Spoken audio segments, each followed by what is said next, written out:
You will hear in this video.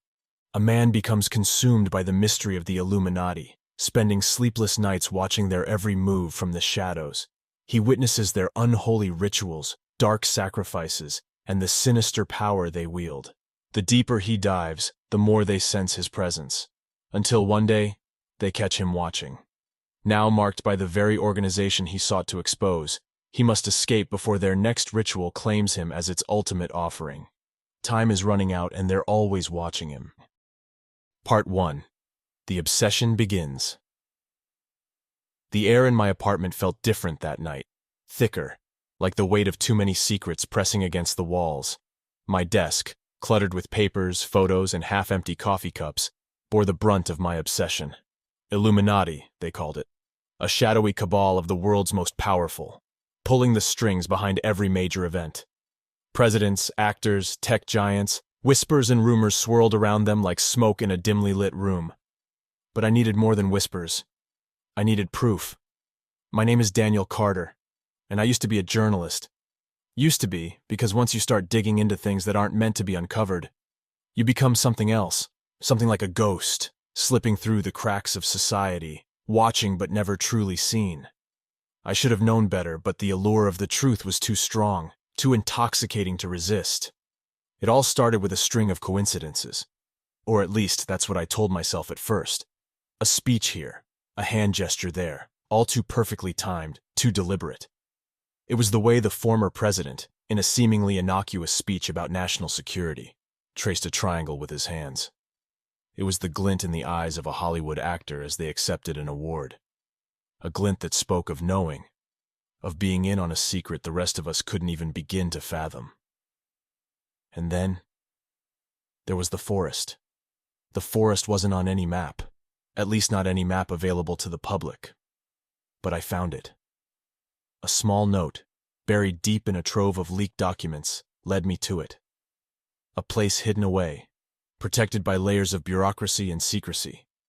At the heart of this forest stood an owl, massive, ancient, carved from stone that seemed to pulse with a life of its own. The locals wouldn't talk about it, wouldn't even acknowledge its existence. But they knew. They all knew. I drove out there one night, the road winding like a serpent through the darkened woods. The further I went, the less real the world felt. Trees loomed like silent sentinels, their gnarled branches clawing at the sky. The only sound was the crunch of gravel beneath my tires and the steady beat of my heart, growing louder, more insistent, as I neared the statue. The owl was just as I imagined it. No, more than I imagined. It towered over me. Its eyes, wide and unblinking, seemed to stare directly into my soul. There was a presence here, something ancient and malevolent, something that had seen far too much. The air around it was thick with the scent of damp earth and decay, a sickly sweet smell that clung to my skin. I found a spot to hide, a small outcropping of rocks just off the path that led to the statue. From there, I could see the clearing where the owl stood, could watch without being seen. And so I waited. I don't know how long I crouched there, the cold seeping into my bones, my breath misting in the night air. Time seemed to stretch, to twist in on itself, until it was nothing more than an abstract concept. Then they came. At first, it was just one or two figures, slipping silently through the trees like shadows. But soon, there were more. Dozens, maybe more, all converging on the statue. They moved with purpose, with the ease of those who had done this countless times before. I recognized some of them. Faces from television, from the news, from the movies. The former president was there, his face a mask of calm detachment. A tech mogul, notorious for his eccentricity and power, walked beside him. And there, just behind them, was the Hollywood actor whose eyes had haunted me for weeks. They formed a circle around the statue, and then, as one, they began to chant. The words were foreign, guttural, a language that seemed to scrape against the inside of my skull. The owl's eyes seemed to glow, a faint, eerie light that grew brighter with each passing moment. And then, as the chanting reached a fever pitch, they brought forth the sacrifice. It was a goat, bleeding weakly as it was dragged into the circle. I watched in horrified fascination as they bound it to the base of the statue, its struggles growing weaker, more desperate. The former president stepped forward, a gleaming knife in his hand. The chanting grew louder, more intense, until it was all I could hear, drowning out the sound of my own heartbeat. The knife flashed, and then there was blood. So much blood. It poured from the goat's throat, soaking into the ground, pooling around the statue's base. The light in the owl's eyes flared, and for a moment, just a moment, I thought I saw something move within the stone. A flicker of life, of awareness. And then it was over. The chanting stopped. The air heavy with the scent of blood and something else, something dark and primal. The figures began to disperse, slipping back into the shadows from which they had come. But I couldn't move. I was frozen, rooted to the spot by the horror of what I had just witnessed. When I finally found the strength to stand, the clearing was empty. The statue once again just a statue. But I knew, oh how I knew, that nothing would ever be the same. The world I had known, the world I had believed in was gone, replaced by something twisted and dark. I stumbled back to my car, my mind reeling. What had I just seen? What had I gotten myself into? I drove home in a daze, the events of the night playing over and over in my mind. I should have stopped then, should have walked away, but I couldn't. I was in too deep, too consumed by the need to understand, to expose the truth. But the truth, I would soon learn, was a double-edged sword, and I was about to fall on it. The night had only just begun. Part 2. The Owl's Watch. The days that followed my first encounter with the owl statue were a blur of sleepless nights and feverish research. The image of that cold, unblinking owl haunted me, its stone eyes boring into my soul. I couldn't shake the feeling that I had stumbled onto something far bigger than I could have ever imagined, something that had been hiding in plain sight for centuries. The more I dug, the more the pieces began to fall into place. The whispers of the Illuminati were no longer just a conspiracy theory. They were a chilling reality. I couldn't stay away from the forest. It called to me, drawing me back with a magnetic pull I couldn't resist. The owl statue was the key, the nexus of their power. I knew that whatever dark rituals the Illuminati were performing there, they were far from over. There was more to uncover, more secrets to drag into the light. And so, armed with a camera, a notebook, and a sense of foreboding that I couldn't shake, I returned. This time I was more prepared. I had scouted out a new hiding spot, a thick cluster of bushes just across from the statue near the edge of the river. The water flowed silently, its surface reflecting the faint light of the moon. The air was cool, the scent of damp earth and moss hanging heavy. It was as if the forest itself was holding its breath, waiting for something to happen. I didn't have to wait long. The figures began to arrive, one by one, slipping through the trees like shadows. I held my breath, my heart pounding in my chest as I recognized some of the faces. The former president was there again, his expression as cold and detached as before. But there were others now, more familiar faces from the world of politics, business, and entertainment. I saw the CEO of a major tech company, a man whose innovations had shaped the modern world. I saw a renowned Hollywood director, his face lined with years of success and influence. And then there was the actor again, his eyes glittering in the moonlight as if they held all the secrets of the universe. They gathered around the statue, their movements deliberate, ritualistic. There was a sense of ceremony to it all, an unspoken understanding that they were part of something ancient and powerful. As they formed a circle around the owl, I noticed something new. A low hum, barely audible at first, but growing louder with each passing moment. It was a sound that seemed to come from the very earth itself, resonating deep within my bones. Then, without warning, the former president stepped forward, his voice cutting through the night like a knife. "Tonight, we gather under the watchful eyes of the owl," he intoned, his voice carrying an authority that sent a shiver down my spine. "We stand as the guardians of the ancient order, the keepers of the truth that must never be revealed." The others echoed his words, their voices blending into a chorus of solemn vows. My fingers tightened around my camera, every instinct screaming at me to capture this moment, to document the proof that would expose them all.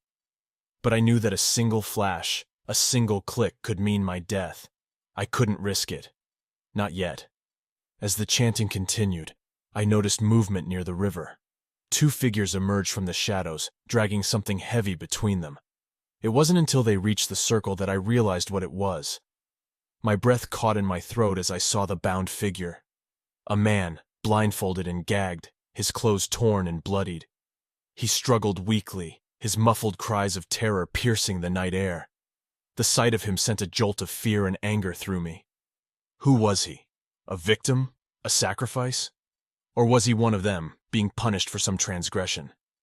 The questions swirled in my mind, but there was no time for answers. The former president raised his hand, and the chanting ceased. "By the blood of the innocent, we renew our pact," he said, his voice heavy with ritualistic gravity. "By the light of the owl, we call upon the ancient powers to guide us, to protect us, to grant us dominion over this world." The two men holding the captive forced him to his knees in front of the statue. The actor stepped forward, holding a silver chalice that glinted in the moonlight. He handed it to the former president, who then approached the bound man.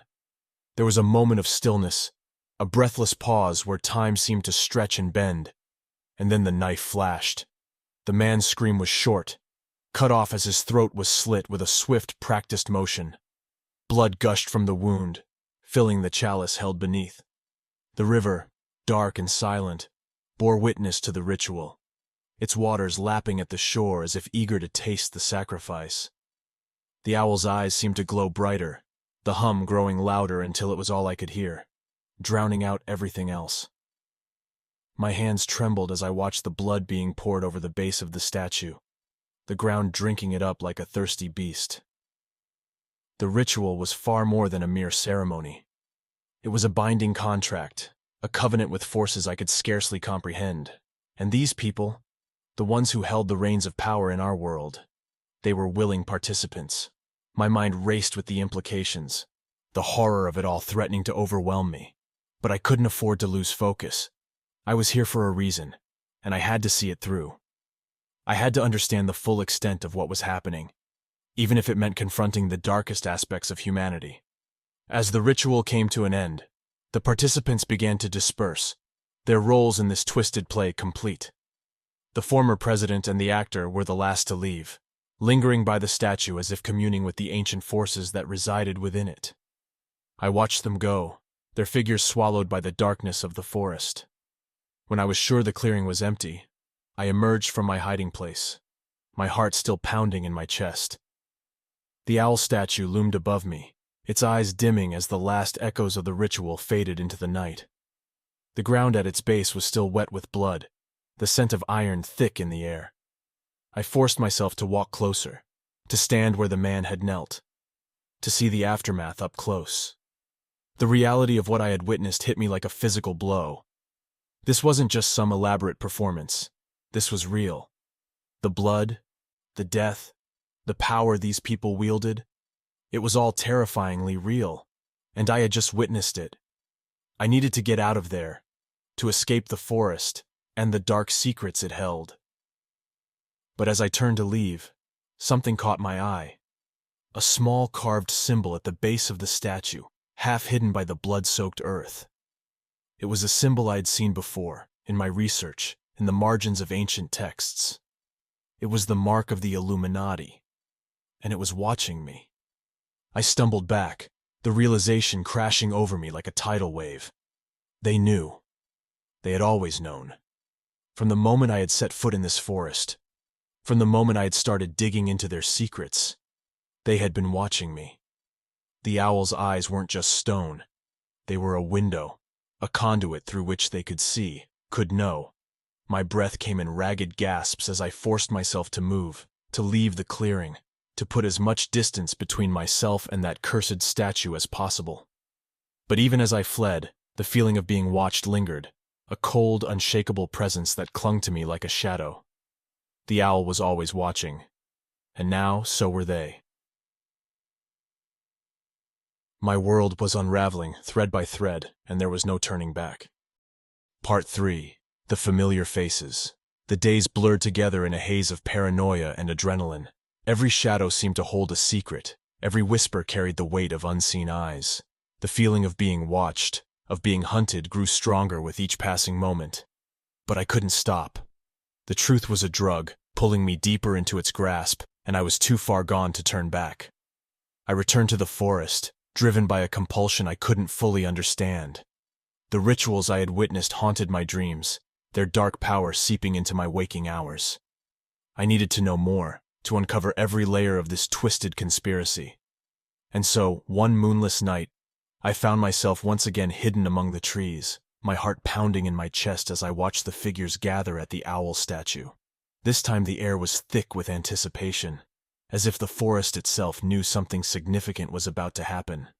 The usual players were there, the former president, the tech mogul, the Hollywood director, but there was someone new. My breath caught in my throat as I recognized him. It was a Hollywood actor, one whose face was known to millions, whose smile graced movie posters and magazine covers around the world. He was the kind of person who seemed larger than life, untouchable, a symbol of the glitz and glamour of the entertainment industry. But here, in the cold darkness of the forest, he was something else entirely.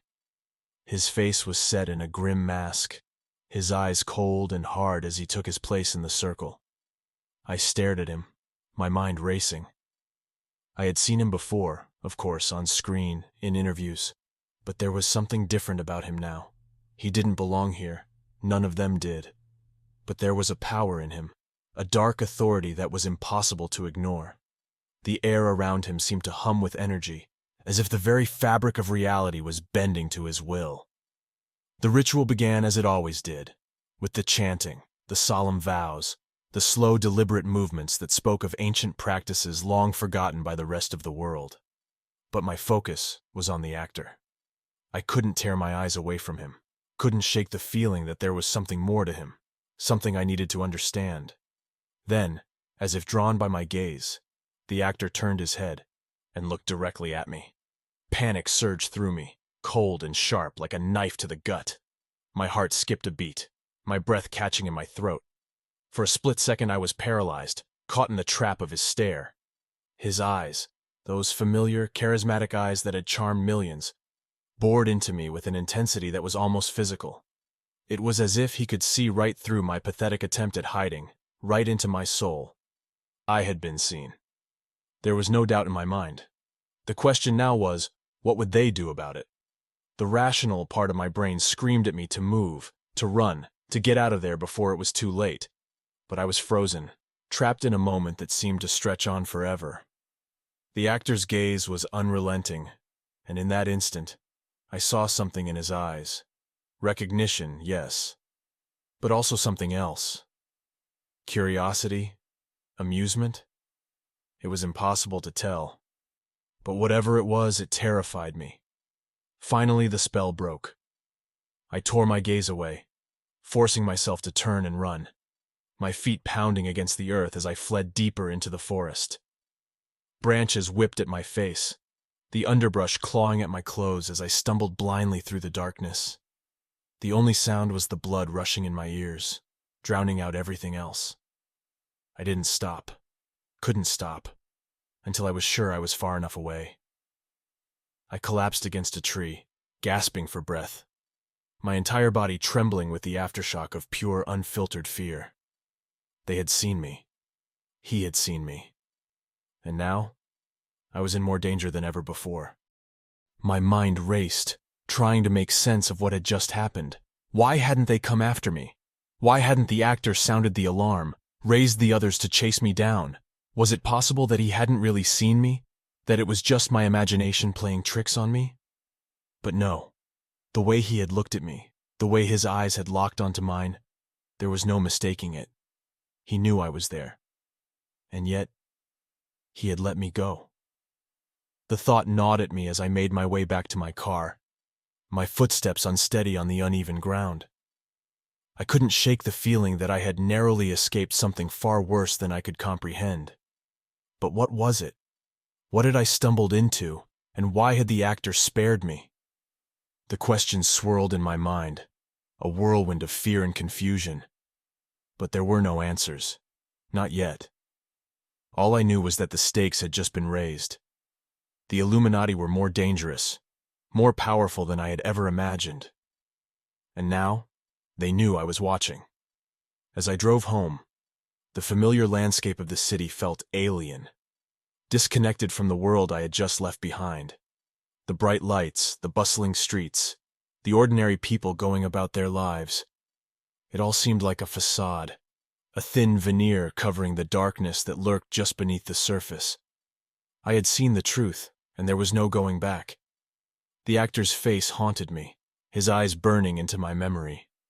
There was something about him, something that made me feel like a pawn in a game far larger than I could ever understand. The tension gnawed at me, a constant reminder that I was walking a razor's edge, one wrong move away from disaster. Sleep was impossible that night. Every time I closed my eyes, I saw the actor's gaze, felt the cold terror of being exposed. My mind raced with possibilities, each one more terrifying than the last. But one thing was clear. I had to be more careful. The Illuminati were onto me now, and I had no idea how long I had before they made their move. But even as fear gripped me, there was something else, an insatiable curiosity, a burning need to know more. The truth was out there, hidden in the shadows of the elite, and I was determined to drag it into the light, no matter the cost. The game had changed, and I was running out of time. Part 4. The River's Secret. I couldn't shake the feeling that I was being toyed with, manipulated by forces beyond my understanding. The actor's gaze still haunted me, a constant reminder that I was not as invisible as I had once thought. Every step I took felt like a move in a game I didn't know the rules to, and the stakes were getting higher with each passing day. My paranoia grew, but so did my obsession. I couldn't stop, not when I was so close to uncovering the truth. I threw myself into my research, dissecting every speech, every interview, every public appearance of those I suspected to be involved. It was during one of these late-night sessions, my eyes bleary from hours of staring at the screen, that I stumbled upon something hidden in plain sight. It was a speech given by a prominent politician, one who had always struck me as a little too polished, a little too perfect. His words were carefully chosen, his delivery impeccable. But there was something else there, something beneath the surface. A pattern, a code. At first I thought I was imagining it, my mind playing tricks on me after too many sleepless nights. But the more I listened, the more it became clear. The speech was a message, a signal to those who knew how to listen. The references were subtle, the wording precise, but the meaning was unmistakable. The code led me back to the forest, back to the owl statue that had become a symbol of everything I feared. I didn't want to go, every instinct screaming at me to stay away, to leave well enough alone. But I couldn't resist. The truth was there, waiting for me, and I had to see it for myself. This time, I was more cautious. I parked my car a mile away from the usual spot and made my way through the dense underbrush, the darkness wrapping around me like a shroud. The forest was eerily silent, the only sound the occasional rustle of leaves underfoot. The owl statue loomed ahead, its presence oppressive, as if it were watching me approach. I found a new hiding spot, further from the statue but with a clear view of the river. The code in the speech had mentioned the water, and I knew something important was going to happen there. I set up my camera, every movement deliberate and controlled, my senses heightened by the tension that thrummed through my veins. The figures began to appear, emerging from the shadows like ghosts. They moved with purpose, their footsteps light and practiced. I recognized many of them, politicians, business leaders, celebrities, but there was one figure that stood out among them all. A tech mogul, a man whose innovations had changed the world, whose influence reached into every corner of modern life. He was the kind of person who seemed untouchable, beyond reproach, a paragon of success and intellect.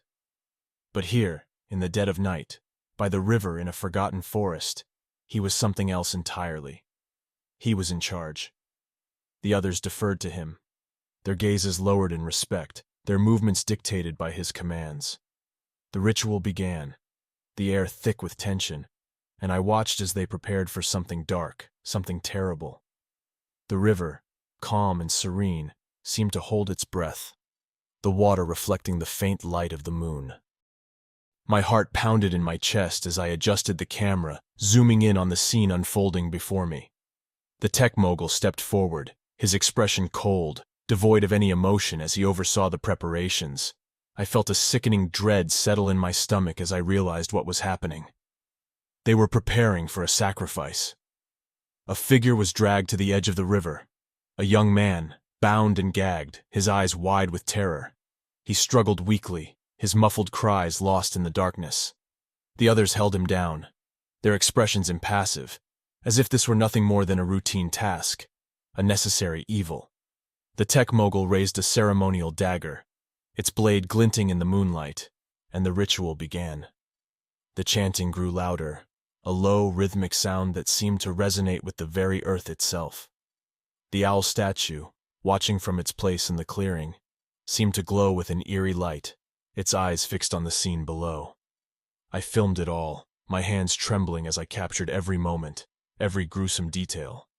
The camera's lens felt like a shield, a barrier between me and the horror unfolding before my eyes. But I knew it was a fragile protection, one that could shatter at any moment. The dagger plunged into the young man's chest, his body convulsing as the life drained from him. The river, once so peaceful, now flowed red with his blood, the water rippling as it carried the sacrifice away. The chanting reached a fever pitch, the participants' voices blending into a single, ominous sound that seemed to echo through the forest. I felt sick, my stomach churning with a mix of fear and disgust.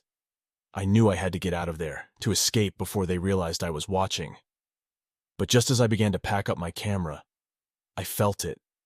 That cold, unshakable feeling of being watched. I froze, my heart skipping a beat as I scanned the darkness around me. The ritual continued, the participants oblivious to my presence, but I knew someone else was out there.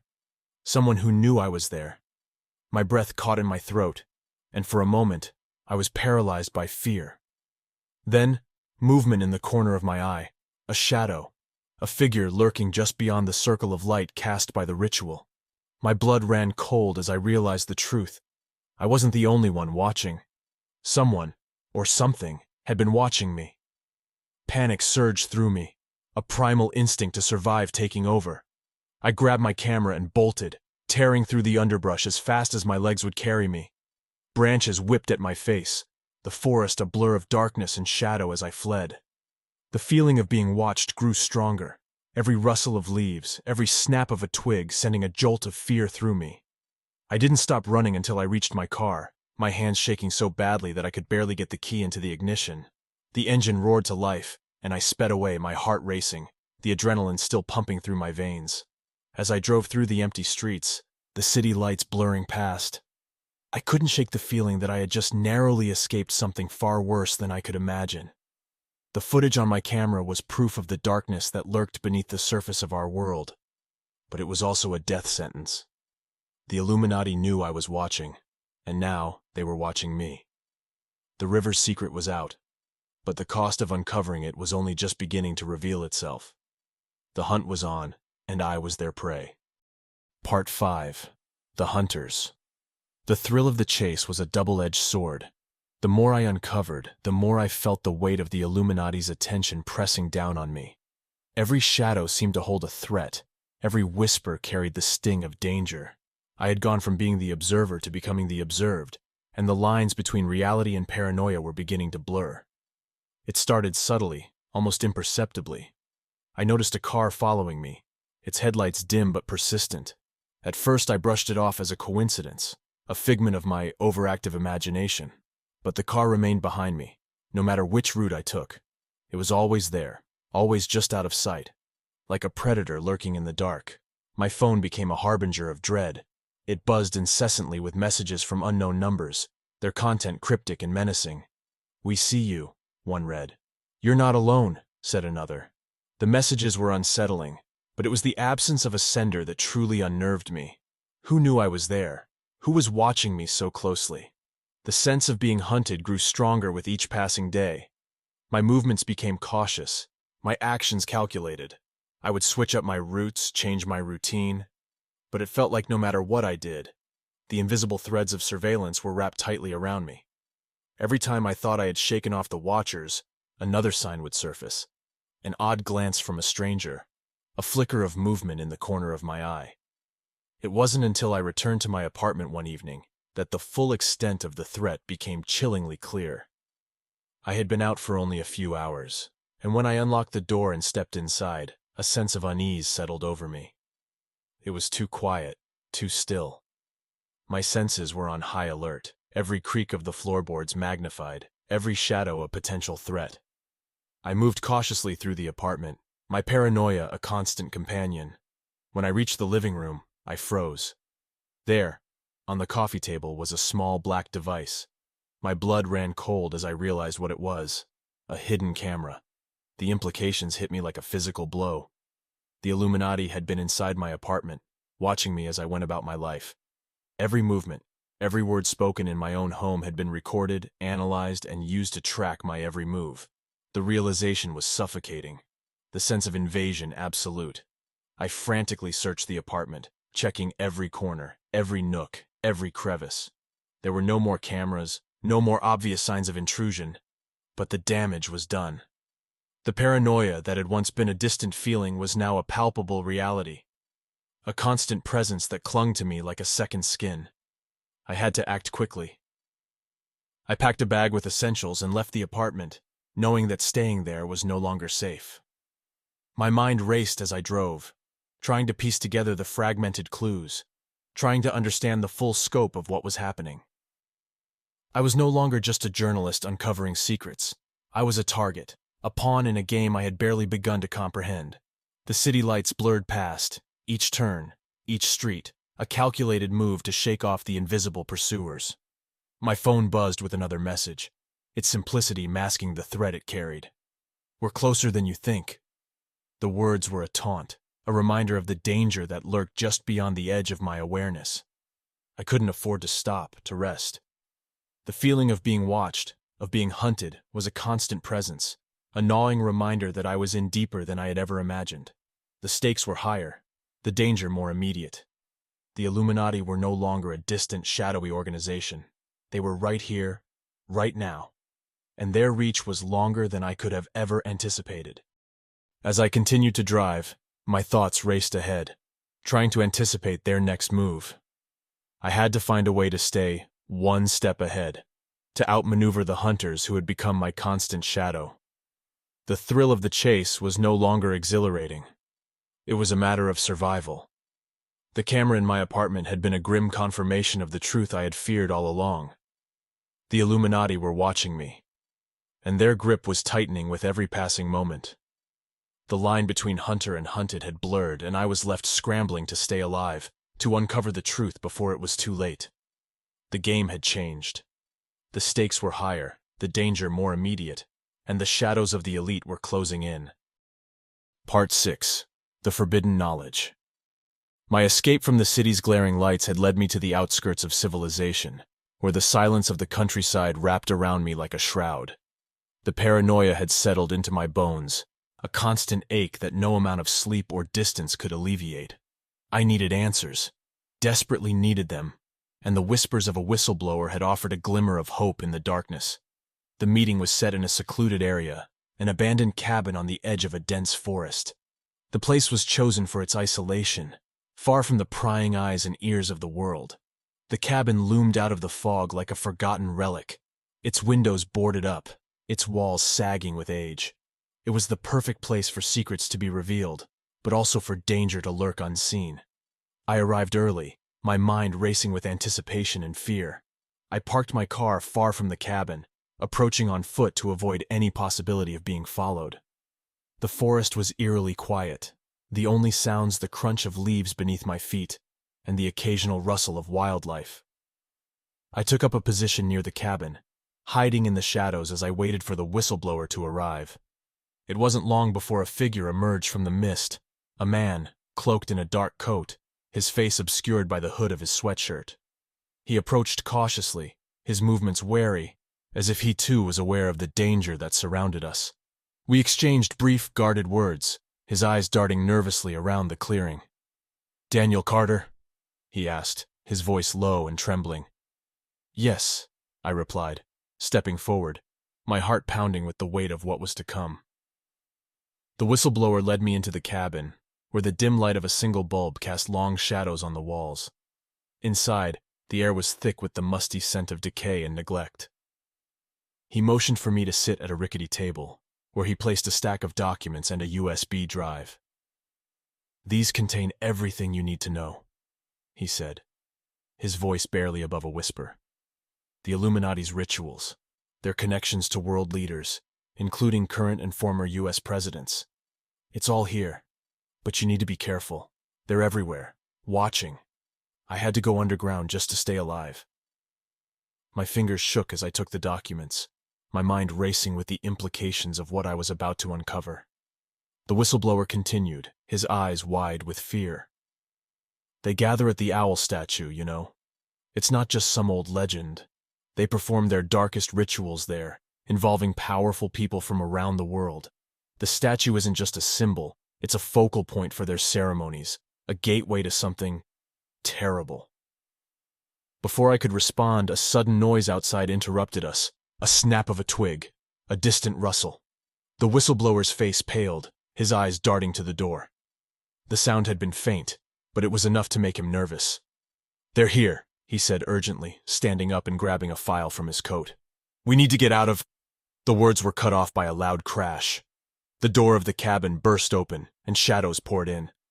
I could barely make out the figures that stormed in, men in dark clothing, their faces hidden behind masks.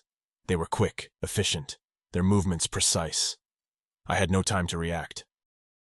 The whistleblower's scream was cut short as one of the masked figures grabbed him, dragging him away from me. I lunged for the documents, but one of the intruders stepped in my path, brandishing a weapon. I dodged, narrowly avoiding a blow, and made a frantic decision. The only way out was through the back. I sprinted for the rear door, bursting into the forest, the damp earth and tangled underbrush slowing my flight. Behind me, the sounds of pursuit grew louder, the crackle of leaves and the heavy footsteps of my would-be captors echoing in the night. The forest was a labyrinth of shadows, each turn offering no refuge, only deeper darkness. I could feel the weight of the documents in my hands, the evidence that could bring the Illuminati's secrets to light. But the danger was too immediate, too real. I had to escape, had to survive. The forest seemed to come alive with unseen threats, every sound magnified by the fear coursing through me. The branches reached out like grasping hands, the underbrush a tangle of obstacles that slowed me down. My breath came in ragged gasps, each step a desperate move to stay ahead of the hunters closing in on me. I finally broke through the tree line and stumbled onto a dirt road. My car was parked not far off, the headlights a beacon of hope in the darkness. I scrambled inside, throwing the documents onto the passenger seat as I fumbled for the keys. The engine roared to life, and I sped away, my heart racing, my mind reeling from the night's events. The forest receded behind me, but the terror remained, a constant companion. The whistleblower was dead, his sacrifice a stark reminder of the dangers I faced. The documents were a crucial piece of the puzzle, but they came at a high price. The Illuminati were no longer a shadowy conspiracy. They were a tangible, deadly force, and I was at the center of their wrath. As I drove through the empty roads, the evidence weighed heavily on me, but so did the reality of the danger that was now a part of my life. The forest had been a battleground, and I had narrowly escaped with my life, and with the knowledge that the hunt had only just begun. The secrets of the Illuminati were closer than ever, but the cost of uncovering them was steep. The game had changed, and the stakes had never been higher. Part 7. The Escape. The forest was a dark, oppressive place, but it was familiar now, a reluctant ally in my fight against the shadows that pursued me. The owl statue loomed ahead, its massive form a sinister sentinel in the gloom. I had returned, driven by the need to gather crucial evidence, to delve deeper into the heart of the Illuminati's machinations. Under the cover of night, I set up my laptop near the statue, camouflaged by the underbrush. The ritual ground was quiet, the air thick with an uneasy calm that belied the danger that was about to unfold. I had managed to hack into the Illuminati's network, a feat that required not only skill, but a fair amount of luck. The system was heavily fortified, but my desperation had made me resourceful, and I had found a way in. The data was there, a tangled web of connections and plans that detailed their upcoming major ritual. The most shocking revelation was the involvement of a famous tech mogul and several world leaders, including high-profile politicians and influential figures from around the globe. The ritual was set to take place soon, and the implications were staggering. If I could get this information out, it could expose the Illuminati's darkest secrets to the world. I connected my portable drive to the laptop and began downloading the files, my hands steady despite the racing of my heart. The process was slow, the files massive, but every second felt like an eternity. The knowledge that I was working on borrowed time gnawed at me, the sense that my every move was being watched. Just as the progress bar neared completion, a chilling alert flashed across my screen. Your location has been traced. Panic surged through me as I realized that the Illuminati's security measures had detected my presence. I had to act fast. I yanked the laptop from its place, stuffing it into my bag, and scrambled to pack up my gear. The forest seemed to close in around me, the shadows deepening, as if the trees themselves were conspiring to keep me trapped. I darted through the underbrush, the sound of my pursuers closing in, the tension mounting with every step. I reached my car, the beacon of my escape, but as I approached, a series of explosions erupted in rapid succession. The shockwave hit me like a physical force, the flames lighting up the forest with an infernal glow. My car, a crucial part of my escape plan, had been rigged to explode. The fire roared, consuming the vehicle in a furious blaze. I barely had time to react. The fire and smoke billowed into the night, casting eerie, flickering shadows on the trees. I turned and ran, adrenaline propelling me forward, the flames casting an ominous light on my path. The forest was alive with sound now, shouts, the crackle of flames, the distant, relentless pursuit of my enemies. The river was a few hundred yards away, its waters a dark, churning mass that seemed to offer both refuge and peril. I plunged into the river, the cold water enveloping me as I swam with all the strength I could muster. The current was strong, pulling me downstream, but it was my only chance. Behind me, the forest was a scene of chaos. The flames of the car still flickered through the trees, and the shouts of my pursuers grew fainter as I put distance between myself and the inferno. I could hear the distant splashes of them searching the river, their shouts growing more frantic as they realized I had escaped their grasp. The water was icy, numbing my body, but I kept moving, driven by the need to survive. My mind raced with thoughts of what I had seen and heard. The tech mogul and the world leaders were deeply involved, their roles in the ritual more significant than I had imagined. The stakes were higher than ever, and the danger was palpable. I finally reached the riverbank, exhausted but alive. I crawled onto the shore, the wet ground cold and unwelcoming, but it was a small comfort compared to the inferno I had left behind. I took a moment to catch my breath, my body shaking from the cold and the exertion. The car's explosion had been a close call, a brutal reminder of the peril I faced. The Illuminati's reach was long, their methods ruthless. But I had escaped, with crucial evidence in hand, and I was determined to use it to bring their secrets to light. The night was still dark, the forest quiet once more, but the danger was far from over. I had narrowly avoided capture, but the threat of the Illuminati's wrath was ever present.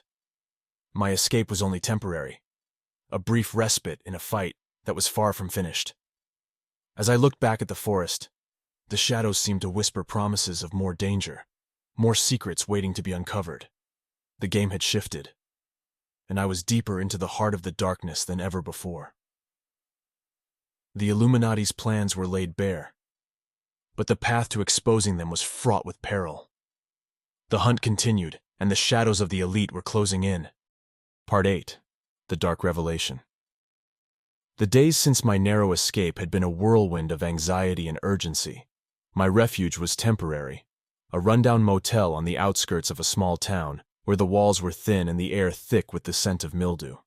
It was far from ideal, but it was hidden enough to offer a sliver of safety. I had to stay on the move, but I also had to understand what I had uncovered. The documents I had salvaged from the whistleblower were a jumble of names, symbols, and cryptic notations. I spread them out on the motel's small, rickety table, the dim light of a single lamp casting eerie shadows over the papers. Each piece of evidence was a thread in a vast, dark tapestry, and I had to weave them together to uncover the full extent of the Illuminati's plans. The more I pieced together, the clearer the picture became. The Illuminati's ultimate goal was far more sinister than I had initially imagined. It wasn't just about control. It was about domination through ancient, malevolent forces that they planned to summon. Their rituals at the owl statue were not mere ceremonies. They were gateways to something far older and more terrifying.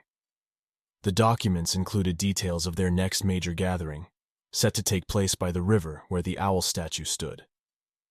This ritual was to be their most powerful yet, a culmination of their efforts to channel dark primordial energies that promised to enhance their control over global affairs. The names on the guest list were a who's who of power: presidents, tech moguls, influential figures from various sectors. Their presence was no mere coincidence. They were integral to the success of the ritual. One name stood out with a chilling familiarity: an influential tech mogul whose recent innovations had reshaped the digital landscape. His involvement was a stark reminder of how deeply entrenched the Illuminati's influence was in every facet of modern life. Another name was that of a prominent world leader known for his controversial policies and secretive behavior. The pattern was clear. The higher the profile, the more crucial their role in the ritual. As I reviewed the details, the enormity of the conspiracy began to sink in. The Illuminati wasn't just a secret society. It was a cabal with access to immense resources, capable of manipulating global events to their advantage. Their rituals were designed to harness ancient forces that could shift the balance of power on a scale beyond imagination. The documents also detailed the specific rites planned for the gathering. There were mentions of arcane symbols, chants in forgotten languages, and sacrificial rites intended to channel the malevolent energies they sought. The owl statue was not merely a symbolic artifact, it was a focal point, a conduit for these dark forces. I could feel the weight of the knowledge pressing down on me. The deeper I delved, the more dangerous it became. The Illuminati's reach was far beyond what I had ever anticipated, and their plans were more catastrophic than I could have imagined. Their rituals were a means to an end, a means to gain ultimate control over the world by unleashing forces that should never have been disturbed. The realization was both exhilarating and terrifying. I had the evidence, but the risk was immense. The Illuminati would stop at nothing to protect their secrets and achieve their goals. My next steps had to be carefully calculated. I needed to expose their plans, but I also had to ensure my own survival. The guest list for the upcoming ritual was a roll call of the powerful and the influential, each name a thread in the web of the Illuminati's conspiracy. The scale of the gathering was daunting, a spectacle of dark power that promised to reshape the world's power dynamics. I had to act quickly, to gather allies, and to find a way to bring this horrifying truth to light before it was too late. As I looked over the documents, my thoughts raced with strategies and contingencies. The stakes were higher than ever, and the danger was omnipresent. The shadows of the elite were no longer just a dark conspiracy. They were a looming threat, and I was caught in the eye of their storm. The next steps were crucial. I had to find a way to thwart their plans, to expose the truth before their ritual could come to fruition. The path ahead was fraught with peril, but the truth was a weapon I had to wield, no matter the cost. The Illuminati's ultimate goal was clearer than ever, but the road to revealing their plans was paved with danger. The gathering by the river promised to be their most powerful ritual yet, and the time to act was running out. Part 9, the ritual's climax. The night was darker than any I had experienced, a void of shadows that seemed to absorb every sliver of light. The forest was alive with an unsettling quiet, broken only by the distant murmur of the river and the low hum of anticipation that hung in the air. I had managed to infiltrate the final ceremony of the Illuminati, knowing this would be my last chance to expose their dark plans. The owl statue stood as an ominous sentinel by the riverbank, its eyes hollow and unseeing, its wings outstretched in a grotesque mockery of protection. The ritual was in full swing when I arrived. the area illuminated by flickering torches that cast long, sinister shadows. The scene was a tableau of power and corruption, with world leaders and celebrities gathered in their ceremonial garb, their faces hidden behind masks of twisted designs. I had to be careful, my every move calculated, as I weaved through the throng of masked participants. The atmosphere was thick with incense and the scent of the river, mingling to create a heady, nauseating aroma. The Illuminati's ritual was a spectacle of dark grandeur, a series of arcane rites performed with meticulous precision.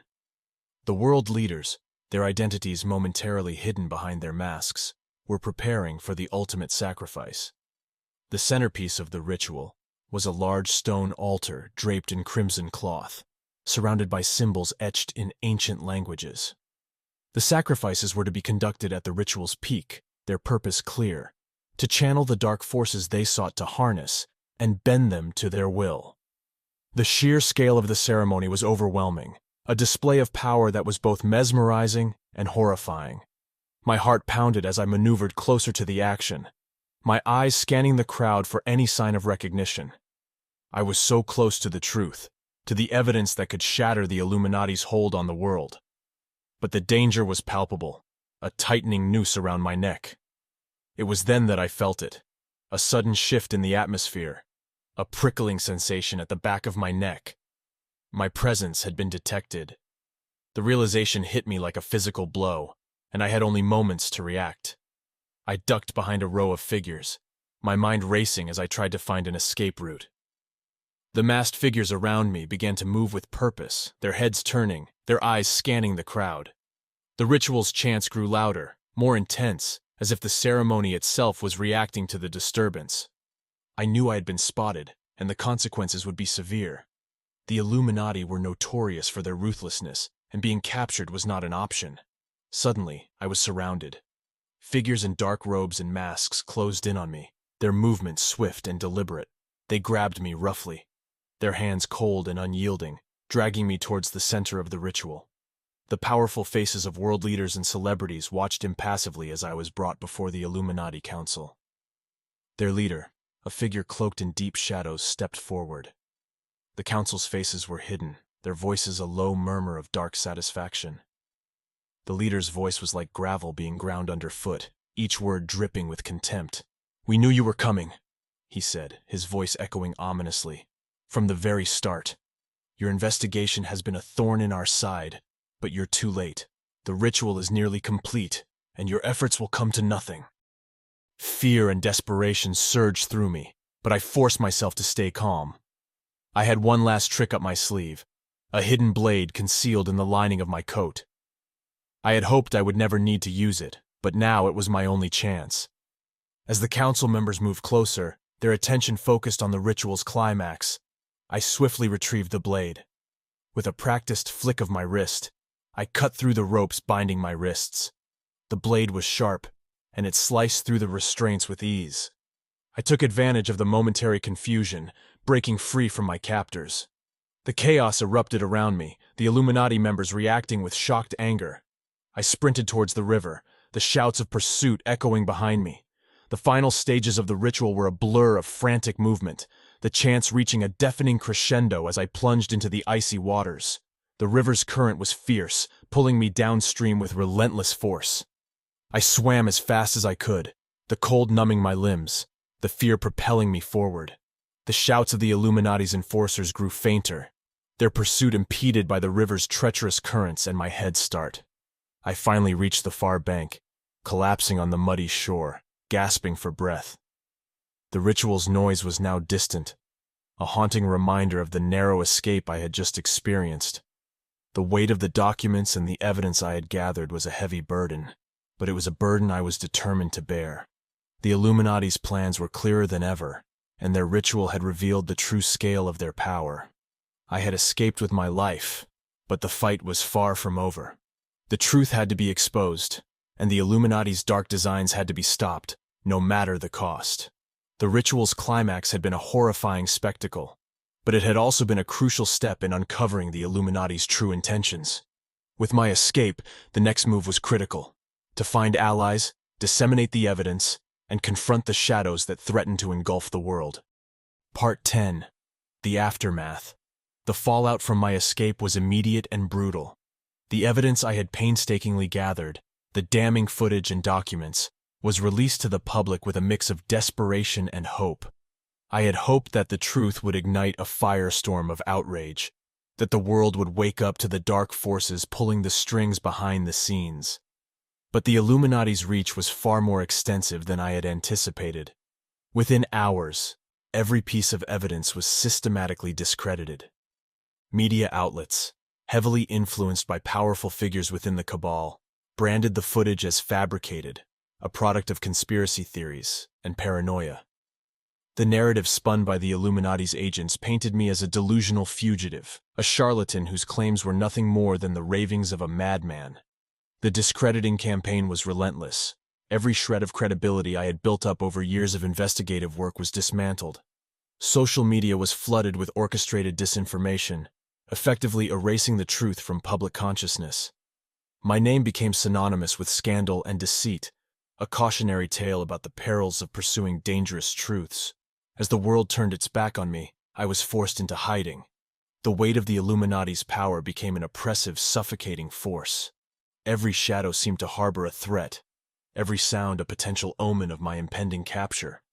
The realization of their influence was both terrifying and disheartening. They controlled not just the narrative, but the very mechanisms of power that could protect or destroy lives. My days were spent moving from one safe house to another, constantly on the run, unable to stay in one place for more than a few hours.